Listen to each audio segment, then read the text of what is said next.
Assalamualaikum warahmatullahi wabarakatuh.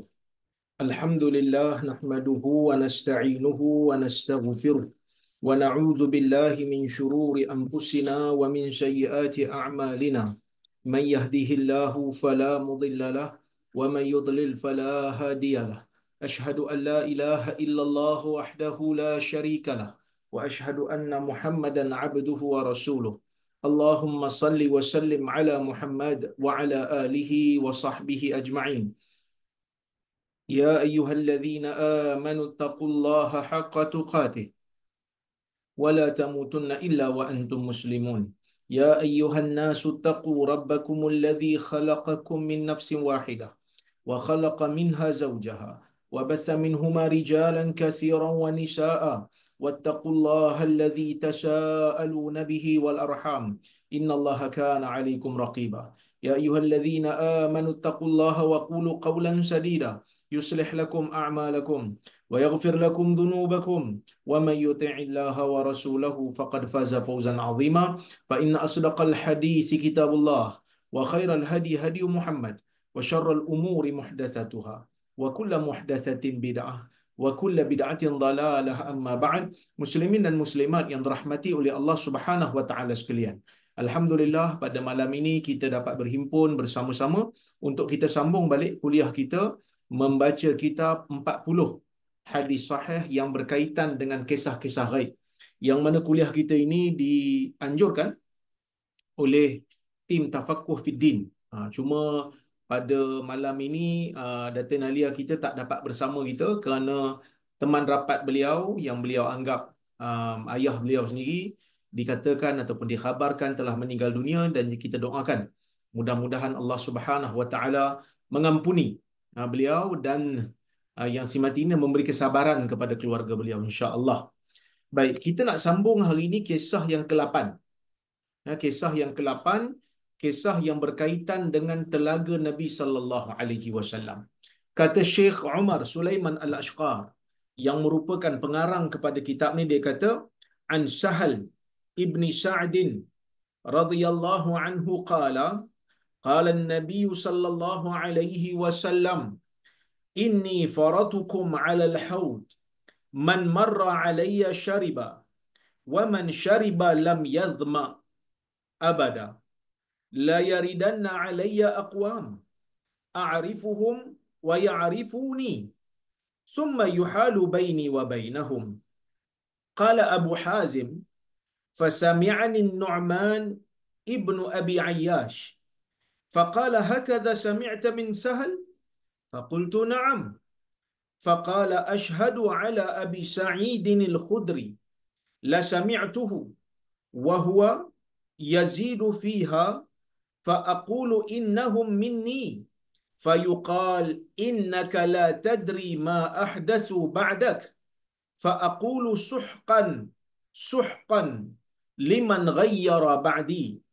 وقال ابن عباس سحقا بعدا yuqal sahiqun ba'idun wa ashaqahu ab'adahu.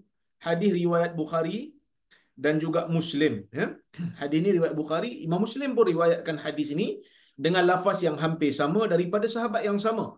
Maksudnya hadis ini merupakan hadis muttafaqun alaih, riwayat Bukhari dan Muslim. Seperti mana yang telah saya tegaskan dalam kuliah-kuliah sebelum ini. Siapa yang banyak dengar kuliah saya dia tahu dah benda ni. Tapi tak apalah, saya ulang lagi sekali supaya kita sama-sama ingat. Hadis muttafaqun alaih ialah hadis riwayat Bukhari dan Muslim daripada sahabat yang sama. Kalau daripada sahabat yang berbeza, kita tak panggil muttafaqun alaih. Maksud kalau Bukhari riwayat daripada sahabat yang namanya Ali, Muslim riwayat hadis yang hampir sama daripada Umar.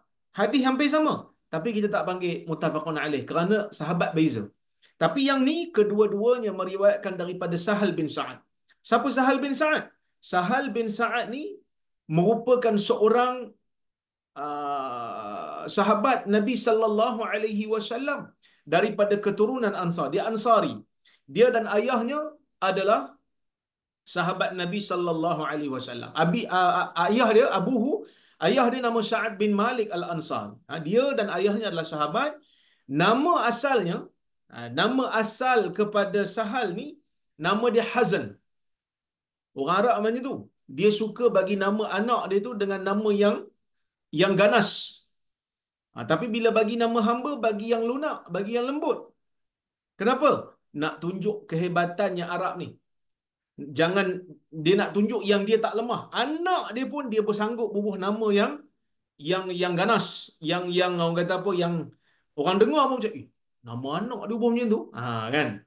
Nak bagi tahu itu orang Arab zaman jahiliah. Tetapi Nabi sallallahu alaihi wasallam ubah budaya ni. Nabi sallallahu alaihi wasallam tak suka dengan nama-nama yang tak elok ni. Kerana nama yang tak elok ni boleh berikan sesuatu yang negatif kepada minda manusia. Nama asalnya Hazan. Apa itu Hazan? Hazan itu ialah kesedihan, kedukaan. Lalu Nabi sallallahu alaihi wasallam tukarkan kesedihan dan kedukaan itu kepada Sahal, mudah. Kerana Nabi sallallahu alaihi wasallam suka nama-nama yang ada makna yang baik. Nabi sallallahu alaihi wasallam suka nama-nama yang ada makna yang baik. Sebab tu Nabi itu sendiri, Nabi sallallahu alaihi wasallam tu sendiri nama dia Muhammad yang dipuji. Kan? Sebab itu ketika mana dalam perjanjian Hudaibiyah, dalam perjanjian Hudaibiyah, sahabat pada ketika awalnya tidak begitu nampak kenapa Nabi sallallahu alaihi wasallam nak buat perjanjian. Tapi akhirnya sahabat akur untuk melakukan perjanjian di antara Nabi bersama dengan para sahabat dengan orang-orang Mekah pada ketika itu. Bila orang-orang Quraisy hantar Suhail bin Amr. Suhail ni daripada perkataan Sahal lah. Dia isim tasghir dipanggil. Isim tasghir ni maksudnya kita mengecilkan makna bagi nama tu. Suhail, seorang yang mudah tapi kecil. Maka bila Suhail bin Amr datang mewakili Quraisy, Nabi sallallahu alaihi wasallam suka. Kenapa Nabi suka? Kerana nama Suhail tu maksud mudah. Maksudnya seolah-olah Nabi SAW optimis. Nabi bersangka baik. Ini mungkin petanda dan petunjuk Allah Azza wa Jalla inginkan kemudahan bagi kita. Jadi Nabi tukar nama Sahal ni daripada Hazan kepada Sahal. Ya? Daripada Hazan kepada, ini merupakan sunnah. Ada sahabat yang nama dia nama syirik. Seperti Abu Hurairah radhiyallahu anhu. Nama dia Abdul Syams ke Abdul Uzza? Abdul Syams, hamba matahari sebelum Islam. Kemudian Nabi sallallahu alaihi wasallam tukar nama dia kepada Abdul Rahman. Tapi dia lebih dikenali dengan nama Abu Hurairah. Itu perkara yang apa? Yang kita semua kena tahulah. Kalau ada nama-nama kita yang kadang-kadang nama tu ialah zaman-zaman dulu, kadang-kadang orang tak tahu. Mak ayah kita tak tahu, jiran-jiran tak tahu, saudara mara tak tahu, nama tu tak elok. Dok rasa macam nama tu ada dalam Quran. Takkan tak bagus. Nama dalam Quran tu. Dia tak sedar. Kadang-kadang dalam Quran ni ada nama yang tak bagus. Firaun tak bagus. Tapi bukan Quran nak kempen suruh jadi macam Firaun. Quran cerita pasal Firaun supaya kita tak ikut cara Firaun. Tapi dia dengar kuliah kat tangga je sambil isap rokok daun kan. Sambil isap rokok daun, orang suruh dengar kuliah dia tak mau.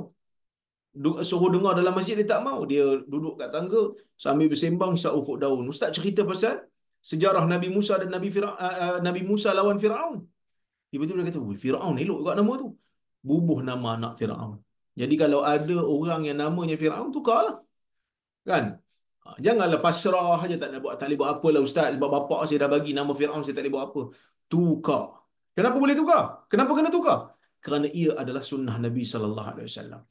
Kalau nama tu nama syirik, nama yang ada makna yang tak baik, kesedihan, kedukaan, kerugian, tukar. Kerana Nabi sallallahu alaihi wasallam menukar nama-nama yang tak baik ni kepada nama yang baik supaya dia boleh menjadi satu motivasi pada kita sebab nama tu bagus. Baik. Qala an-nabiy sallallahu alaihi wasallam. Kata Sahal, Nabi sallallahu alaihi wasallam bersabda, "Inni faratukum 'alal haud." Saya terjemah dulu, nanti saya urang. Sesungguhnya aku akan mendahului kamu di telaga. Man marra alayya syarib. Sesiapa yang melalui aku di telaga itu, maka dia akan minum. Waman syariba lam yadhma abada. Sesiapa yang minum daripada telaga itu, maka dia tidak akan dahaga selama-lamanya. La yaridanna alayya aqwam. Akan datang kepada aku kaum-kaum, a'rifuhum, aku mengenali mereka, wa ya'rifuni, dan mereka juga mengenali aku. Summa yuhalu baini wa bainahum. Kemudian dihalang antara aku dan mereka. Dihalau. Masuk orang yang nak dekat dengan Nabi SAW ni, ada yang dihalang daripada nak datang ke telaga tu. Qala Abu Hazim, seorang perawi kata. Abu Hazim kata, fasami'ani Nu'man ibnu Abi Ayyash. Nu'man bin Abi Ayyash, seorang perawi, dengar daripada Abu Hazim. Lalu dia tanya kepada Abu Hazim, hakadha sami'ta min Sahal? Adakah engkau dengar hadis ini begini daripada Sahal? Maksudnya Abu Hazim ni, dia dengar daripada sahabat Nabi SAW, dia ni tabi'in lah. Dia tabi'in, dia dengar hadis ni daripada Sahal. Lalu Nu'man ni, dia tanya kepada Abu Hazim, betul ke kau dengar macam ni daripada Sahal? Lalu kata Abu Hazim, na'am. Faqala, Abu Hazim kata, ashhadu ala Abi Sa'idin al-Khudri. Aku bersaksi di atas nama Abu Sa'id al-Khudri. Maksudnya, aku menjadikan Abu Sa'id juga sebagai saksi ni. Sami'tuhu wa huwa yazid. Aku juga dengar daripada Abu Sa'id. Sebab memang ada hadis ni daripada Abu Sa'id juga. Imam Muslim juga riwayatkan. Wa huwa yazidu fiha. Tetapi Abu Sa'id ada tambah lagi perkataan. Fa aqulu innahum minni. Dia tambah lagi dalam hadis ni perkataan Nabi sallallahu alaihi wasallam, bila nampak aja orang-orang yang nak lalu kat Nabi ni, ada satu kumpulan manusia, Nabi kata innahum minni. Mereka semua tu daripada aku. Mereka semua tu daripada umat aku. Ya? Baik. Fayuqal, lalu dikatakan, innaka la tadri ma ahdatsu ba'dak. Lalu dikatakan kepada Nabi sallallahu alaihi wasallam, sesungguhnya engkau tak tahu apa yang mereka telah ubah selepas daripada kewafatan engkau. Maksudnya apa kat sini? Maksudnya Nabi sallallahu alaihi wasallam tak tahu apa yang telah umat dia ubah lepas daripada dia tak ada. Okey, kita sambung lagi. Bila Nabi sallallahu alaihi wasallam tahu saja, diberitahu kepada Nabi ada di kalangan umat yang Nabi anggap umat dia telah mengubah agama dia. Nabi kata apa? Fa aqul suhqan liman ghayyara ba'di. Jauhlah, jauhlah daripada orang yang jauhlah bagi orang yang mengubah selepas daripada kewafatanku. Ibnu Abbas mengatakan suhqan bu'da. Suhqan ni makna dia jauh, jauh. Dikatakan sahiq daripada perkataan suhqan, sahiq, baik, orang yang jauh. Okey. Saya nak hurai dulu hadis ni, nanti kita akan cuba mengambil faedah daripada hadis ni insya-Allah. Pertama sekali bila Nabi sallallahu alaihi wasallam kata ana faratukum 'alal haud. Bila Nabi sallallahu alaihi wasallam kata aku faratukum, farat ni maksudnya aku akan menunggu kamu di telaga. Aku akan tunggu kamu di telaga. Maksudnya Nabi sallallahu alaihi wasallam akan mendahului kita. Sudah pastilah. Kerana apa? Kerana Nabi itu lebih mulia. Jadi dah tentulah Nabi pergi dulu. Kemudian Nabi sallallahu alaihi wasallam kata apa? Nabi akan tunggu di telaga. Man marra alayya syariba. Dalam riwayat Muslim itu, man warada syariba. Sesiapa yang datang kat telaga tu dia akan minum. Wa man syariba lam yadhma abada. Siapa yang minum, dia tidak akan dahaga selama-lamanya. Dalam riwayat Musa bin Uqbah disebut man waradahu lam yadhma ba'daha abada. Sesiapa yang minum ataupun datang dekat telaga tu, dia akan minum daripada telaga tu. Lepas daripada tu dia tak akan dahaga lagi selama-lamanya. Ya. Dia akan Orang kata apa, tak akan dahaga lagi selama-lamanya, iaitu dia datang di telaga itulah. Okey. Baik.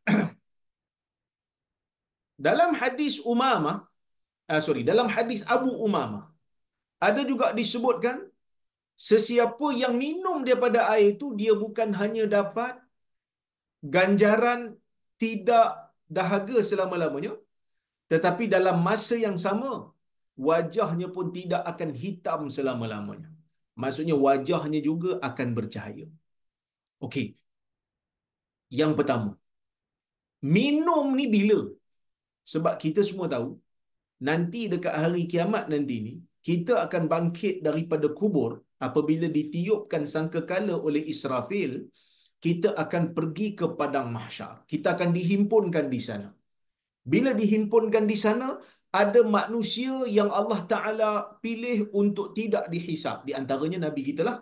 Sebab tu ditunggu kita kat telaga dulu. Dan ada lagi 70,000 manusia yang Allah Ta'ala pilih untuk tidak dihisap. Jadi mereka akan terlepaslah daripada hisap. Ada manusia yang Allah Ta'ala takdirkan untuk dihisap. Kan? Jadi mereka ni lambatlah sikit. Jadi bila nak minum air ni? Bila nak lalu kat telaga ni? Okey. Kata Al-Qadhi Iyad, seorang ulama zaman silam ni, seorang ulama hadis daripada bumi Andalus, dia kata apa? Zahiru hadzal hadis anna syarb minhu yakunu ba'da al-hisab. Zahir daripada hadis ni menunjukkan kepada kita minum daripada telaga ni berlaku selepas daripada timbangan amal, setelah daripada hisab. Hisab selesai baru datang kat telaga. Wan najati minan nar, dan selepas daripada selamat daripada api neraka. Selepas selamat daripada api neraka baru dapat minum daripada telaga. Dia inilah orang yang tak akan dahaga selama-lamanya. Ada juga yang kata dia tidak akan dapat minum daripada telaga tu melainkan setelah dia ditakdirkan selamat daripada neraka. Kalau dia tak selamat daripada neraka, memang tak dapat minum lah. Ya? Okey. Ada juga yang kata boleh jadi orang yang masuk neraka daripada kalangan umat Nabi ni pun boleh jadi minum sebab dia ada iman lagi, cuma dia dosa banyak. Boleh jadi dia minum juga. Tapi kalau dia minum, dia tak dahaga ke? Boleh jadi dia masuk neraka dibakar, rasa azab. Tapi bab dahaga tu dia tak rasa. Ada juga yang kata begitu. Tetapi zahir daripada hadis ni wallahu a'lam, hanya orang yang terselamat daripada neraka saja yang boleh minum daripada sini. Okey. Isu yang ketiga. Ada tak di kalangan orang Islam yang akan dihalau daripada telaga ni? Pertama kita nak sebut orang yang bukan Islam terselamat. Orang yang bukan terselamat pula dihalau. Qaulan wahidah. Tak ada khilaf, orang yang kafir yang tak beriman memang tak akan dapat minum daripada telaga ni. Qaulan wahidah, satu kaul saja. Tak ada siapa pun di kalangan orang kafir yang boleh diselamatkan dengan minum air ni, tak ada. Tak ada So, tak selamatlah mereka. Mereka akan terus masuk dalam neraka. Mereka tak minum daripada air ni. Tapi orang mukmin ada tak yang dihalau? Khilaf di kalangan para ulama. Ada yang kata orang mukmin selagi mana dia tak murtad. Memanglah. Memanglah bila mukmin tu maksudnya tak murtad. Selagi mana dia tak murtad daripada agama, dia ada peluang minum. Kan? Dia ada peluang minum. Tetapi wallahu alam, kebanyakan ulama-ulama hadis mengatakan orang-orang yang boleh minum ni ialah orang mukmin yang tidak melakukan bid'ah, yang tidak melakukan kezaliman, yang tak melakukan dosa besar. Orang-orang yang terlibat dengan dosa besar dalam keadaan bahaya. Orang yang terlibat dengan bid'ah dalam keadaan bahaya. Okey, bila kita sebut telaga, telaga ni apa dia? Telaga ni tempat berhimpunnya air. Ya.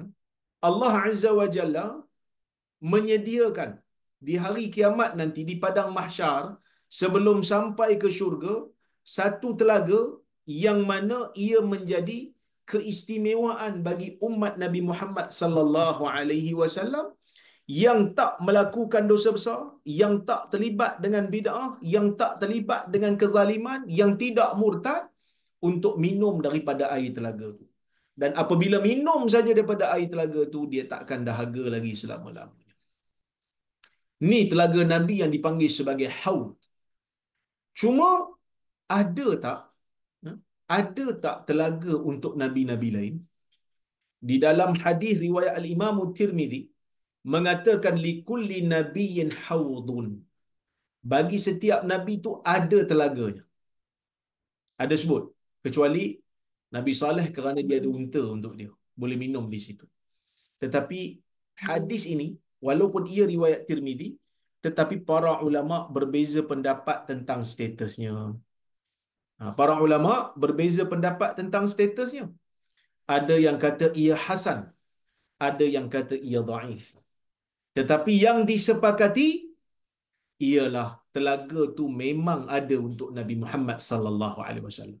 Yang ni bukan kata sepakat saja, dah sampai kepada tahap ijma' dah. Kenapa tahap ijma'? Kerana hadis yang datang dalam masalah ni mutawatir. Ni cerita pasal mutawatir ni jadi viral lah 2-3 hari ni. Cerita pasal mutawatir sebab ada seorang syekh datang daripada Mesir, dijemput oleh kerajaan Malaysia. Baca hadis Sahih Bukhari. Hadis tu mutawatir, dia kata hadis tu ahad. Tuan-tuan, hadis mutawatir dengan ahad ni apa dia? Hadis mutawatir ni ialah hadis yang perawinya ramai dalam setiap peringkat sanad. Daripada zaman sahabat ramai, daripada zaman tabi'in ramai, daripada zaman tabi'in ramai, sampailah ke zaman kita. Ha? Sampailah ke zaman kita ramai. Sehingga akal kita kata mustahil mereka ini boleh berpakat untuk berbohong. Mustahil. Secara adatnya tak mungkinlah dia orang pakat sebab ramai sangat. Takkanlah tak ada orang baik langsung dalam kalangan mereka. Itu mutawatir. Kalau tak sampai pada tahap tu, hadis tu dipanggil hadis ahad. Hadis ahad ni ada yang sahih, ada yang hasan, ada yang dhaif, mengikut kepada status perawi dan penilaian sanad. Tetapi kalau hadis tu mencapai tahap mutawatir, mutawatir ada dua pula. Ada mutawatir lafzi, ada mutawatir maknawi. Mutawatir lafzi ni maksudnya lafaz sama semua. Mutawatir maknawi pula lafaz tak sama tapi makna sama. Hadis kita ni mutawatir. Sebab apa mutawatir? Kerana begitu ramai para ulama yang meriwayatkannya. Antaranya Imam Ibn Qayyim kata 40 sahabat. 40 orang sahabat. Ada pula yang kata, As-Sayuti kata, ya, As-Sayuti kata 50 orang lebih sahabat meriwayatkan hadis berkaitan dengan haud ni. Maksudnya begitu ramailah kalau 50 orang sahabat. Ibn Qayyim kata 40 orang sahabat, jadi takkanlah tak sampai lagi pada tak mutawatir kan? Jadi oleh kerana itulah bagi saya wallahu alam, dia dah bolehlah kita kata sampai lagi kepada dia memang sampai kepada tahap mutawatir, ya. Baik.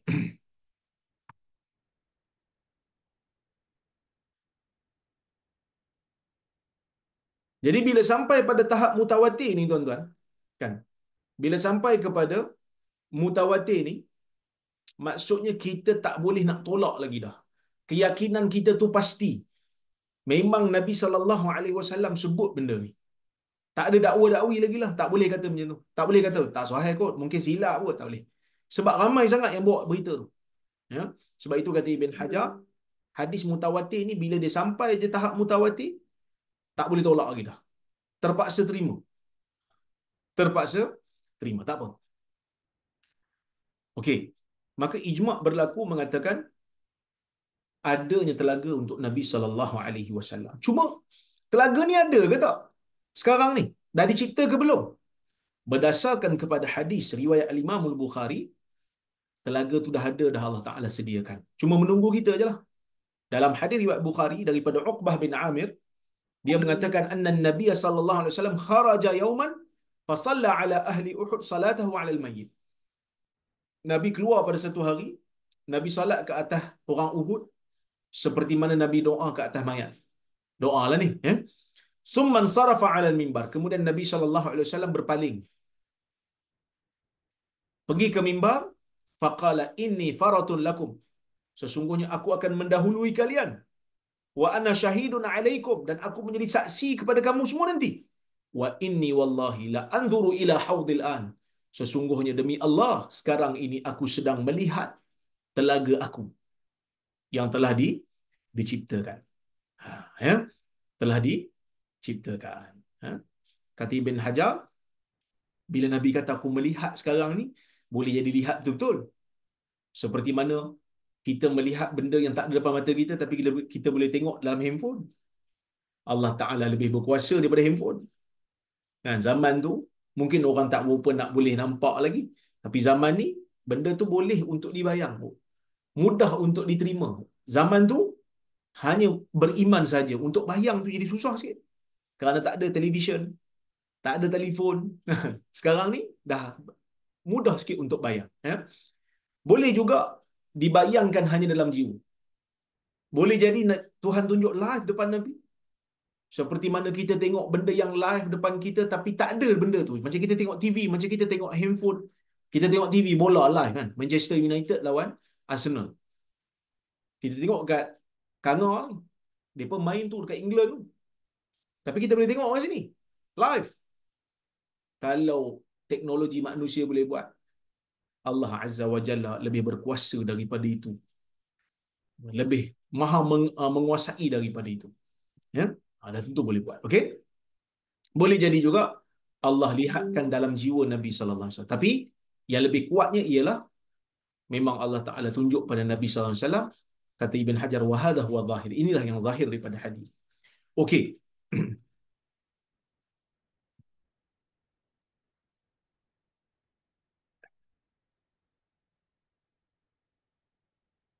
Apa perbezaan, kan? Apa perbezaan di antara Haud dan juga Kautsar? Kautsar ni di dalam syurga. Manakala telaga ni dia di mahsyar. Kautsar ni ialah sungai yang mengalir, yang menjadi asal kepada telaga ni. Maksudnya daripada Kautsar lah air telaga ni datang. Nanti kita akan tengok insya-Allah. Ya? Okey. Kita pergi kepada kitab yang kita bahas ni. Tengok apa kata Syekh Umar Sulaiman Al-Ashqar. Dia kata apa? Intisari dan pengajaran daripada kisah ni. Rasulullah sallallahu alaihi wasallam akan menunggu sahabat pada hari akhirat serta umat baginda di sisi telaganya. Kenapa Nabi tunggu? Nabi boleh je masuk dulu. Kenapa Nabi tunggu? Menunjukkan begitu kasihnya Nabi sallallahu alaihi wasallam terhadap umat. Nabi boleh je masuk dulu, tinggal dulu. VIP kadang-kadang bukan fikir kita. Dia masuk dulu je.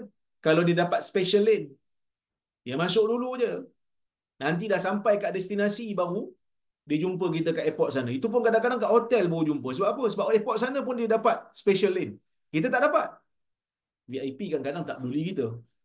Tapi Nabi sallallahu alaihi wasallam walaupun dia dapat laluan VIP tu, kerana kehebatannya, kerana kemuliaannya, kerana ketinggian darjatnya di sisi Allah Subhanahu wa taala, dia tetap tunggu kita dekat telaga. Sesiapa yang istiqamah dalam beragama atas bentuk yang diinginkan oleh Allah dan Rasulnya, maka mereka akan dapat minum air daripada telaga tersebut dan tidak akan lagi dahaga selama-lamanya. Siapa yang akan dapat ni? Orang yang istiqamah. Tengok nombor 2. Namun mereka yang membelakangi, yang berpaling, khususnya murtad daripada agama Islam selepas ketiadaan Rasulullah sallallahu alaihi wasallam dan umatnya, maka mereka diharamkan daripada meminum air daripada telaga tersebut. Siapa yang tak dapat minum? Pertama, orang disebut dalam hadis orang yang mengubah. Orang yang mengubah agama Nabi sallallahu alaihi wasallam. Dan siapa yang ubah agama Nabi ni? Yang ubah agama Nabi ni, ya. Yang pertama golongan yang murtad lah. Golongan yang murtad lah yang ubah agama Nabi. Dia ubah pegangan diri dia. Nabi tak kata macam tu agama dia. Dia pergi ubah. Dia pergi ubah. Sebab itu dalam hadis Nabi SAW mula-mula panggil.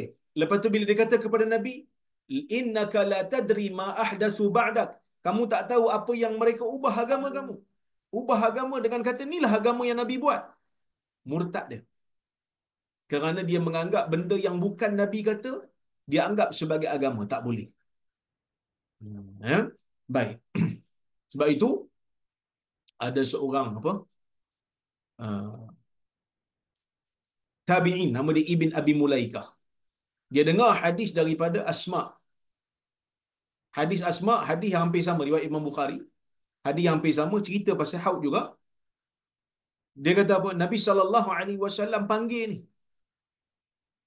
Ya Rab, minni wa min ummati. Nabi panggil umat dia. Umatku, umatku. Lalu dikatakan, hal sya'arta ma'amilu ba'da. Kamu tahu tak apa yang mereka amalkan selepas dia kamu tak ada tu? Kan? Wallahi ma barihu yarji'una ala aqabihim. Mereka tak kekal. Melainkan mereka ini kembali pada tumit mereka. Maksudnya mereka kembali kepada asal. Iaitu mereka meninggalkan ajaran yang sebenar. Ha. Mereka meninggalkan ajaran yang sebenar. Sebab tadi Imam Nawawi kata, dia nukilkan daripada Ibn Abdul Bar, seorang ulama hadis daripada Andalus, dia kata apa? Kullu man ahdatha fid din fahuwa minal matrun. Semua orang yang buat benda baru dalam agama ni akan dihalau daripada telaga. Seperti golongan Khawarij, bid'ah akidah, golongan Khawarij, golongan Rawafid, golongan Syiah, wasairi ashabil ahwa, dan semua orang-orang yang mengikut hawa nafsu dalam beragama. Begitu juga dia kata wa kadzalika zalamatul musrifun. Begitu juga orang-orang yang menzalimi, yang melampau, fijur dalam kezaliman. Kan? Dan orang yang mu'linuna bil kabair, orang yang menunjuk-nunjuk dia buat dosa besar depan orang. Ini kata Ibn Abdul Bar. Kata Imam Al-Qurtubi, dia kata apa? Qala ulamauna rahmatullahi alaihim ajma'in. Berkata ulama kita, ke atas mereka rahmat Allah, fa kullu man irtadda an dinillah. Semua orang yang murtad daripada agama Allah, au ahdatha fihi ma la yardahu Allah, dan menambah-nambah dalam urusan agama yang Allah tak redha, walam ya'zan bihillah, dan Allah tak izin, fahuwa minal matrudin. Mereka ni orang yang dihalau anil haud. Orang yang dihalau daripada telaga. Al-muba'adina anhu, orang yang dijauhkan daripada telaga. Wa asyadduhum tardan man khalafa jama'atul muslimin. Dan orang yang paling dahsyat kena halau ialah orang yang melawan golongan orang muslimin, melawan kesepakatan orang muslimin, wa faraqa sabilahum, dan menyalahi jalan mereka seperti Khawarij, Rawafid dan sebagainya. Jadi kebanyakan para ulama tidak hanya hadkan kepada orang yang murtad terkeluar pada agama, tetapi orang yang berpaling daripada agama Nabi sallallahu alaihi wasallam dan sunnah Nabi sallallahu alaihi wasallam. Jadi sebab itu ustaz-ustaz, terutamanya daripada Perlis lah saya boleh kata, mereka ini bersungguh dalam nak mengembalikan masyarakat kepada sunnah Nabi sallallahu alaihi wasallam yang sebenar. Kan kadang-kadang orang duk fikir juga, dia orang ni sunnah. Pasal apa?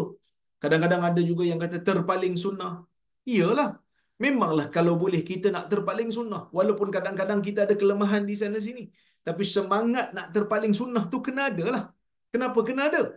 Kerana kita nak minum daripada air telaga Nabi sallallahu alaihi wasallam. Kan? Kalau dengar perkataan bid'ah tu kalau boleh tak nak buat. Kan? Kalau boleh dengar perkataan bid'ah tu pun tak mau, melainkan kita akan rasa benci pada benda. Dia tahu susahlah kalau bid'ah pun tak nak. Pakai kereta pun bid'ah ustaz. Makan pizza pun bid'ah ustaz. Kan? Ramai ni golongan-golongan netizen ni. Bila sampai je dekat wall saya, dia tanya soalan, ini tak bid'ah ke? Tak ada zaman Nabi. Dia duk main-main perkataan bid'ah. Bid'ah ni dalam urusan agama. Sebab itu Nabi kata apa? Man ahdatha fi amrina Sesiapa yang reka benda baru dalam urusan agama kami. Urusan agama, bukan urusan dunia. Ibn Abdul Bar kata apa? Dalam bab adat ni tak ada bid'ah. Adat yang tidak dianggap berpahala secara khusus, itu bukan bid'ah. Habis itu tulis Quran. Zaman Nabi tak tulis Quran pun. Zaman Nabi tulis apa Quran? Pasal apa tak tulis pula? Itu yang Nabi tak bagi bawa Quran pergi ke bumi asing, bumi orang kafir, takut nanti dihinakan. Kan? Kalau zaman Nabi tak tulis Quran, macam kenapa? Macam mana Nabi boleh halang lah? Bukankah zaman Nabi ada penulis-penulis wahyu? Dia tulis apa? Kalau tak ada Quran yang ditulis. Sebenarnya di zaman Nabi ni ada tulisan Quran tu. Cuma dicatat bukan catatan rasmi, catatan peribadi. Bila zaman Abu Bakar baru dihimpunkan dalam bentuk yang rasmi. Bila masuk zaman Uthman, barulah Uthman himpunkan di atas resam Uthmani kerana bimbang berlaku perpecahan. Bidah, Ustaz? Bukan bidah. Kenapa dia bukan bidah? Kerana Quran memang ditulis di zaman Nabi sallallahu alaihi wasallam. Uthman kenapa dibuat satu je daripada bahasa-bahasa lain ada Quran ni? Allah Taala benarkan untuk Quran ni dibaca mengikut bahasa-bahasa Arab yang ada pada zaman tu. Uthman bimbang berlaku perpecahan. Ada sebab dibuat macam tu. Ada alasan. Dia tak kata baca dengan resam Usmani pahalanya lebih daripada baca dengan resam yang lain. Dia tak pernah kata gitu. Kalau dia kata begitu, dia akan masuk dalam perbahasan bidah. Nampak kan? Ini benda yang kita kena faham betul-betul. Supaya kita ni, kadang-kadang kita nak marah, nak sindir golongan yang kita kata Wahabi lah, Salafi lah. Tapi dalam masa yang sama, kita tersindir Nabi sallallahu alaihi wasallam. Kita terhina Nabi Muhammad sallallahu alaihi wasallam. Yang tak suka kepada bid'ah ni Nabi Muhammad. Bukan kita, bukan saya. Bukan perleh. Kalau Nabi sallallahu alaihi wasallam tak sebut perkataan bid'ah, kita pun tak sebut. Kalau Nabi sallallahu alaihi wasallam tak ancam orang yang buat bid'ah ni boleh dihalau daripada telaga, kita pun tak susah-susah payah nak pergi kempen buat sunnah, buat sunnah, buat sunnah. Jangan terlibat dengan bid'ah, jangan terlibat. Tapi tuan-tuan, kadang-kadang kita rasa sedih juga, kadang-kadang kita pun rasa pelik juga. Kenapa pelik? Kenapa sedih? Kerana masyarakat kita pada hari ini dimomokkan dengan Wahabi lebih dahsyat daripada dimomokkan dengan bahaya bid'ah. Ditakut-takutkan dengan istilah Wahabi lebih daripada ditakut-takutkan dengan istilah bid'ah. Ditakutkan dengan istilah Wahabi lebih daripada ditakutkan dengan istilah syirik. Sedangkan syirik itu bahaya.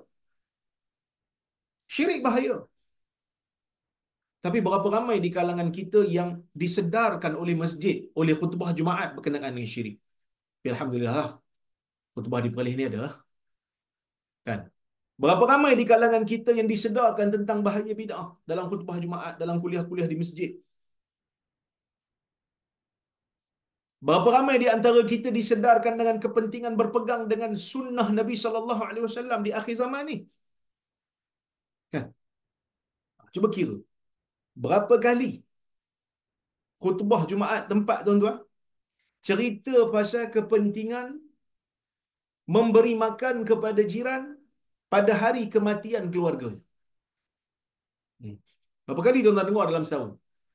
Hadis yang Nabi SAW bila dengar kematian Ja'far, Nabi kata, Isna'u li ali Ja'far ta'aman, fa innahu qad ja'ahum ma yashghuluhum. Orang Madinah buat makan kepada keluarga Ja'far. Kerana Ja'far dah meninggal ni, datang kepada mereka perkara yang menyibukkan mereka. Berapa kali tuan-tuan dengar? Dalam setahun. Tapi setiap tahun pastinya tuan-tuan dengar sambut maulid demi manifestasi cinta kepada Nabi sallallahu alaihi wasallam. Sambut maulid ni, saya bukanlah menentang. Tapi Nabi SAW tak sambut maulid dia. Nabi SAW tak sambut maulid dia. Sebab tu ada khilaf bila Nabi lahir. Sahabat tak sambut maulid Nabi SAW. Sebab tu para ulama tak sepakat tentang tarikh lahir. Tarikh lahir Nabi ada yang kata 12. Ada yang kata 10. Ada yang kata 9. Perbezaan yang berlaku ni adalah disebabkan oleh kerana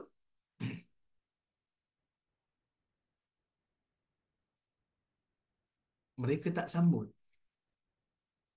Kalau mereka sambut, buat ramai-ramai, buat makan di masjid, kenduri, dah tentu ada riwayat yang banyak bila tarikhnya. Tapi mereka tak sambut. Bila mereka tak sambut, maksudnya benda tu tak penting dalam agama di zaman tu. Maksudnya kalau hari ni orang tak pernah sambut maulid, kita tak perlu risau tentang keimanan dia. Tak perlu risau pun. Sebab apa? Sebab Nabi pun tak sambut. Sahabat pun tak sambut. Tapi kalau ada orang kata, saya nak sambut lah Ustaz. Kita tengoklah cara sambut tu macam mana. Kalau cara sambut tu ada ritual baru. Puasa khusus hari maulid. Solat khusus sempena maulid. Yang tu kita kata bid'ah lah. Tapi kalau sekadar buat ceramah, buat forum cerita pasal perjuangan Nabi, yang tu tak adalah bid'ah apa ya. Yang tu lah boleh buat zikra Rasul tu. Program zikra Rasul, memperingati Rasul sallallahu alaihi wasallam, memperingati perjuangannya, memperingati sunnahnya, menyebarkan sunnahnya supaya orang sayang kat sunnah dia. Yang tu tak ada masalah. Yang tu macam kita lalu dekat Bukit Uhud cerita pasal perang Uhud. Lalu dekat Badar kita cerita pasal Badar. Macam tu lah lebih kurang. Ambil munasabah. Ambil kesempatan kerana hari tu dan tarikh tu berlaku. Yang tu tak ada masalah. Kan? Tapi kita duk bising lah orang tak mau sambut maulid. Sampai ada ni, sebahagian negeri duk jadikan itu soalan untuk penentu nak boleh dapat tauliah ke tak. Kamu sambut maulid tak? Kalau orang tu kata saya tak sambut, tak boleh dapat tauliah. Apa kaitan? Orang tak nak sambut maulid. Kalau dia tak ajar orang untuk sambut maulid, tak kurang agama orang lain tu. Tak kurang agama anak murid dia tu tak sambut maulid. Tapi itu dijadikan seolah-olah sebagai kayu ukur ahli sunnah wal jamaah di sebahagian tempat. Kita telah menzalimi orang. Sepatutnya kita fokus hadis-hadis yang macam ni. Fokus benda-benda sunnah Nabi sallallahu alaihi wasallam ni supaya manusia confirm boleh dapat minum daripada telaga yang disediakan oleh Allah Subhanahu wa taala untuk nabinya. Tapi kita telah hilang fokus. Kita fokus pada bid'ah hasanah lebih daripada kita. Kalau betul hasanah lah. Kan? Kita fokus pada bid'ah ni lebih daripada kita fokus pada sunnah kadang-kadang. Teks-teks untuk kita angkat di mimbar lebih banyak membela perkara yang Nabi tak ajar daripada apa yang Nabi ajar. Bahaya tuan-tuan. Jadi kita kena sedar, saya nasihati diri saya ni dan juga kita semua agar kita sama-sama muhasabah diri. Hidup kita ni tak lama pun. Kan? Okey. Nombor 3, kata Syekh, wajib bagi seorang Muslim meyakini akan kewujudan telaga yang dikurniakan Allah kepada Rasulnya atas bentuk yang dikhabarkan dalam pelbagai riwayat hadis-hadis yang sahih. Malah hadis-hadisnya berstatus mutawatir. Nampak? Mutawatir. Ia diriwayatkan oleh lebih daripada 30 orang sahabat. 20 antaranya terdapat dalam sahihain. Malah ia disepakati oleh salaf dan khalaf daripada ahli sunnah wal jamaah. Ada yang kata 20. Ada yang kata 30. Ada yang kata 40 seperti Ibn Qayyim. Ada yang kata 50 seperti Al-Imam Suyuti. Nombor 4. Telaga itu sebelum melintasi titian sirat. Kalau orang tanya telaga tu kat mana? Sebelum sirat ke selepas sirat? Sebelum sirat. Tetapi selepas hisab. Ya? Dia timbang dulu baru sirat kan? Sebelum sampai sirat, jumpa telaga tu. Kerana sabit daripada nas bahawa sebahagian daripada umat Nabi Muhammad sallallahu alaihi wasallam tidak dapat minum daripadanya dan mereka tidak selamat daripada melalui titian sirat. Tidak ada kemuskilan bahawa air telaga tersebut bersumber daripada dua saluran dari syurga atas kehendak Allah. Ibn Qayyim kata, sebab ada yang kata lepas sirat. Kalau lepas sirat, tak ada yang kena halau. Sebab semua dah jatuh dulu dalam neraka Jahannam. Tapi bila ada yang kena halau, maksudnya sebelum lah. Sebab mereka belum terbenam lagi dalam neraka. Okay. Sebab tu dikatakan sebelum. Ya? Tapi Ibn Qayyim kata, boleh jadi keluasan dia, sebab telaga ni luas. Boleh jadi keluasan dia itu bermula sebelum sirat, tapi berakhir sehingga selepas. Sebab dia luas sangat. Boleh jadi juga. Wallahu'alam. Ya? Kelima, setiap daripada kaum muslimin hendaklah menjauhi perkara-perkara yang boleh menjadi penghalang untuk meminum air telaga itu kelak. Rasulullah sallallahu alaihi wasallam mengingatkan para sahabat baginda, antara sebabnya adalah berlumba-lumba mengejar dunia. Ya, hati-hatilah, jaga iman kita, jaga akidah ahli sunnah kita ni. Rasulullah sallallahu alaihi wasallam melihat telaga itu di dunia dengan mata kepalanya. Tadi saya bacakan hadis riwayat Bukhari. Ha. Ini tidak menjadi pelik pada hari ini kerana sesiapa sahaja boleh melihat suatu tempat yang jauh entah di mana hanya melalui peti televisyen. Maka apa peliknya jika Allah berkehendak Rasulullah SAW melihat telaga itu tatkala baginda sedang duduk bersama dengan para sahabat. Jadi tak pelik pun. Okey. Yang ketujuh, orang-orang yang dapat minum daripada telaga Nabi sallallahu alaihi wasallam, mereka yang istiqamah atas agama Islam dengan istiqamah sehingga mereka menemui Allah Azza wa Jalla dalam keadaan tersebut. Orang-orang yang dapat minum daripada telaga Nabi adalah mereka yang istiqamah di atas agama Islam dengan istiqamah sehingga mereka menemui Allah Azza wa Jalla dalam keadaan tersebut. Maksudnya siapa yang jaga keimanan dia, jaga dia ni amalan-amalan dia mengikut sunnah Nabi sallallahu alaihi wasallam, mereka ini insya-Allah akan dapat ya. Okey, kemudian dibawakan hadis yang hampir sama yang mana Nabi sallallahu alaihi wasallam panggil. Anin Nabi sallallahu alaihi wasallam qala ana faratukum 'ala al-haud. Aku akan mendahului kamu di atas telaga. Wala yurfa'anna rijalun minkum thumma la yukhtalajunna duni fa aqulu ya rab ashabi fa yaqal innaka la tadri ma ahdathu ba'dak. Dikatakan Nabi SAW akan mendahului umat dia dekat telaga, Nabi tunggu kat telaga, lepas tu akan diangkat, akan datang lelaki-lelaki, lepas tu akan dihalau. Ha? Dia akan dihalau bercampur dengan kaum-kaum lain, lepas tu Nabi pun panggil lah, ya Rab ashabi, wahai Tuhan, tu sahabat aku. Sebab sahabat dengan erti kata orang yang aku kenal, orang yang rapat dengan aku. Boleh jadi sahabat Nabi yang dianggap sahabat tapi murtad lepas daripada Nabi wafat, boleh jadi juga. Ashabi. Dikatakan kepada Nabi, innaka la tadri ma ahdatsu ba'da. Kamu tak tahu apa yang mereka ubah selepas daripada kewafatan kamu. Qala Rasulullah SAW, ana faratukum 'ala al-haud la unazi'anna aqwaman thumma la ughlabanna 'alaihim fa aqul ya rab ashabi ashabi fa yuqal innaka la tadri ma ahdatsu ba'dak. Nabi SAW kata, aku akan mendahului kamu. Aku akan mendahului kamu di telaga. Lalu aku akan dapat mengalahkan. Aku akan berebut-rebut dengan kaum-kaum yang lain. Lalu aku dapat kalahkan mereka. Maka aku mengatakan, ya Rab ashabi ashabi. Mereka kata, aku kata kepada Tuhan, wahai Tuhan, itu sahabat aku. Itu sahabat aku. Itu sahabat aku. Itu sahabat aku. Lepas tu Tuhan kata fayuqal innaka la tadri ma hadatsu ba'da. Dikatakan kamu tak tahu apa yang mereka ubah selepas kewafatan kamu wahai Muhammad, ya. Baik. Ini di antara hadis-hadis yang menunjukkan Nabi sallallahu alaihi wasallam memang menunggu kita. Nabi SAW memang menunggu kita di telaga untuk Nabi berikan keistimewaan ni.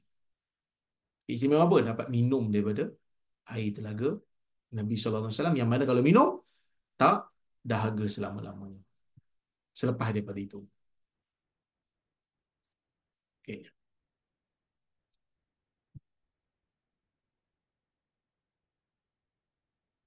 Okey, kita tengok lagi apa faedah yang kita boleh ambil insya-Allah.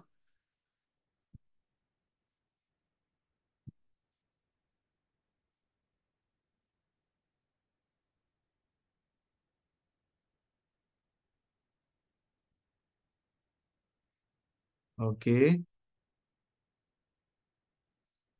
Saya silap terjemah sikit. La wala unazi'anna aqwaman. Aku akan bergelut dengan malaikat yang halau manusia ni untuk panggil kaum-kaum yang aku rasa mereka adalah umatku ataupun sahabatku. Summa la ughlabanna alaihim. Kemudian aku tewas. Malaikat kalahkan aku. Malaikat kalahkan aku tak dapat panggil mereka. Gitu. Itu makna yang betul. Sebab tu saya tengok buku ni terjemah silap. Masa saya tengok tu, salah terjemahan ni. Saya pun cari dalam kitab, betul. Yang saya rasa tu betul lah, memang berlaku kesilapan dalam terjemahan. Siapa yang ada kitab bahasa Melayu ni, tolong betulkan. Sebab terjemahan dia kata dapat mengalahkan mereka. Ya? Bukan. Aku bergelut dengan malaikat untuk panggil. Malaikat halau, aku panggil. Tapi aku dikalahkan. Malaikat tetap halau mereka keluar. Dia jauh daripada telaga. Ya? Okey. Sifat-sifat al-haud sebagaimana yang dinukilkan. Ciri-ciri dia macam mana? Pertama, telaga Rasulullah sallallahu alaihi wasallam sangat luas kerana ia disediakan buat seluruh umat baginda yang istiqamah. Luas sangat. Sebab nak bagi minum ramai kan umat Nabi sallallahu alaihi wasallam yang saleh. Dalam riwayat Muslim dikatakan haudi masiratu syahrin. Luasnya telaga aku ni ialah sejauh perjalanan 1 bulan. Zaman tu naik unta dan naik kuda lah. Ya? Wazawayahu sawa, dan sisi-sisinya, sudut-sudutnya sama. Maksudnya segi 4 tepat lah. Okey. Inna amamakum hauda, sesungguhnya depan kamu ni nanti, yang akan datang kepada kamu ni nanti, telaga, ada satu telaga. Ma baina nahiyataihi kama baina jarba wa adruh. Yang mana keluasan telaga tu antara Jarba, iaitu dekat Syam, dan Azruh, utara Saudi hari ni. Jauh, luah.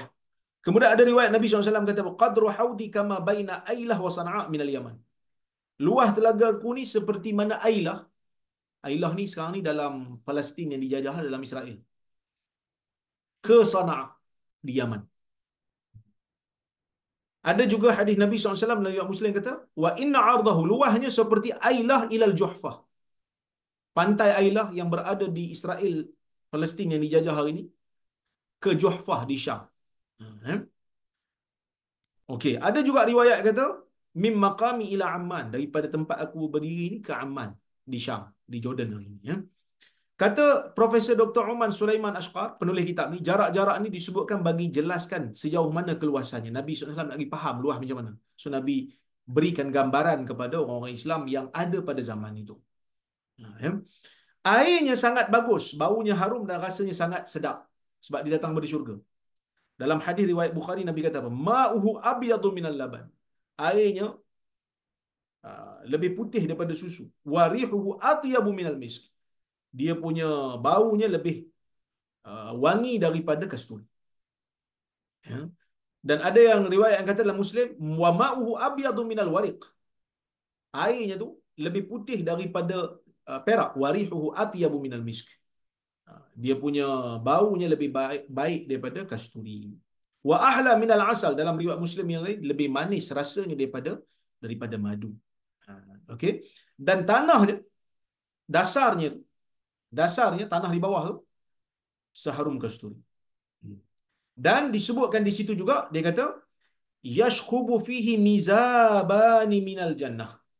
Dekat telaga tu ada 2 mizab, ada 2 pancur. Ada 2 saluran air daripada syurga yang datang daripada Sungai Kausar.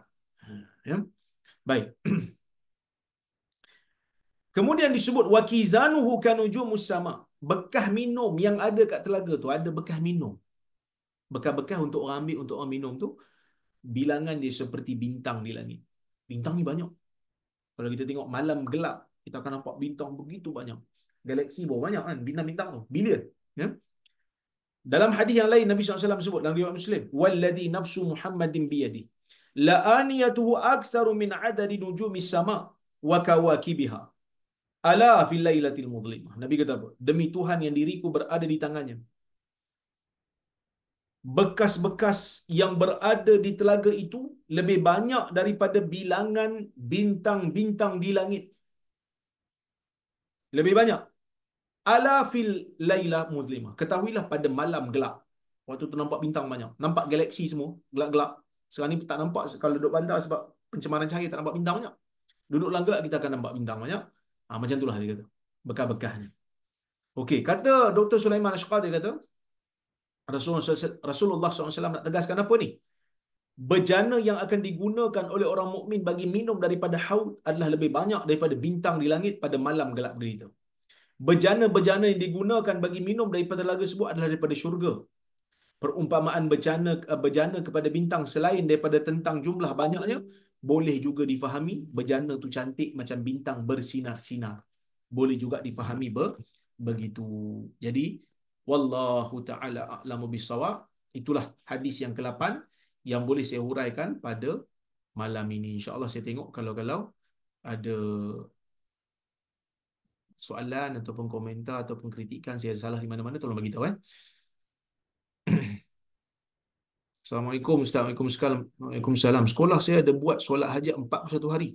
Nak buang setan. Hah? Nak buang setan-setan dalam sekolah. Adakah ini bidah? Pertama sekali kenapa buat 41 hari? Kalau dia ada kepercayaan fadilat 41 hari itu, dan dia boleh masuk bab bidah. Tapi kalau dia kata 41 hari ini baki, ini je hari kita sekolah, dah tak ada dah lepas ni tak sekolah dah. Yang tu tak termasuk lah. Tapi solat hajat ni tuan-tuan, dia sepatutnya dilakukan sendirian. Dia tak buat secara beramai-ramai, secara berterusan. Dia tak buat beramai-ramai itu, Nabi tak tunjuk secara berterusan. Kalau sekali dua, ada hajat bersama, tak ada masalah. Tapi kalau nak buat setiap masa, solat hajat beramai-ramai yang tu tidak ada contohnya daripada Nabi SAW. Assalamualaikum Ustaz. Waalaikumsalam. Apa pendapat Ustaz kepada Dr. Kamilin? Dia senyap je, tak ada pun bantah apa-apa kesesatan. Wallahu alam, saya pun tak tahu, dah lama tak berhubungan dengan beliau. Saya doakan beliau supaya sihat sentiasa dan diberikan kekuatan untuk terus menyebarkan ilmu.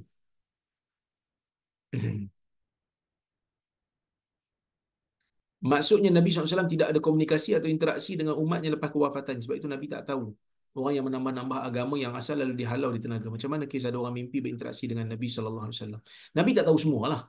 Melainkan apa yang Allah bagi tahu kat Nabi. Tapi Nabi SAW tahu orang bagi salam kat dia sebab ada malaikat tolong sampaikan. Nabi akan jawab salam. Jadi macam mana Nabi kenal umat dia?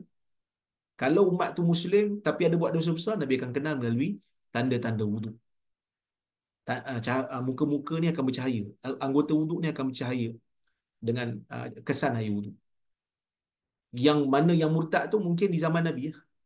Dia mungkin munafik. Hmm. Lepas tu dia murtad. Begitulah. Wallahu a'lam.